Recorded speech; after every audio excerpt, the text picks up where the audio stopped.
A Northumberland woman whose sister was killed by a lorry while cycling says new regulations brought in for HGVs today are a big step forward. Lorries without safety equipment to protect cyclists and pedestrians are now banned in London in the hope it reduces the number of people killed. Peter Parles, a transport manager, and explains what changes have had to be made to vehicles. The side guard protects people from getting dragged under the wheels. There's a good chance that they're going to hit this and bounce away. You have the Class 2 mirror that looks back along the side of the vehicle. You have the Class 4 mirror that gives you the wide angle lens, and around the front the Class 6 mirror that shows you the whole front of the vehicle. And you have the close proximity mirror that looks down at the curb. Drivers who refuse to follow the rules could be fined up to £1,000. Cairns from Northumberland was cycling in London in 2009 when she was killed by a lorry. Her sister Kate has a campaign called See Me, Save Me. She hopes the changes will be brought in around the country, but is delighted that something's being done.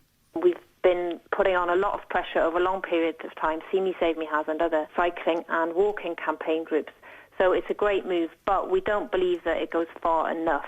We know that drivers have sensory overload with up to 6 different mirrors and cameras to looking at any one time.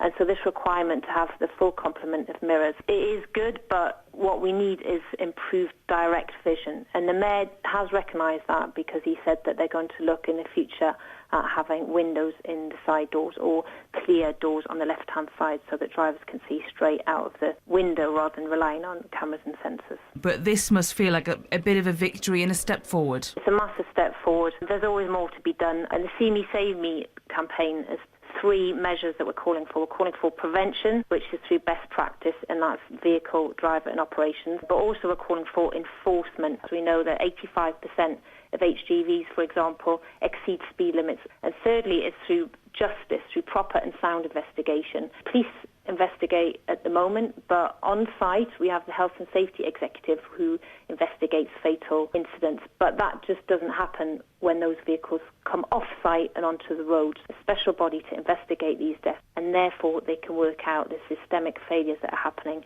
and lessons can be learned for future prevention. Do you think we'll get there? I definitely believe that we will get there, and in 10 years' time we look back on this time and think, how did we possibly let these deaths happen? We could put a man on the moon decades ago, and yet we're still having vulnerable people run over by blind lorries. Each step forward that you take must make you feel that, you know, your sister's death wasn't in vain. It does indeed. I mean, the deaths are continuing, and the rate of deaths of vulnerable road users by HGV is increasing, even though road deaths overall are decreasing, but it's been a real step change in industry and in London. And hopefully, lastly, to come, we can put more pressure on central government to make sure they have standards in their contract documents for infrastructure projects and in planning requirements as well. That's Kate Cairns there, whose sister was killed while cycling in London in 2009. Now, coming up in the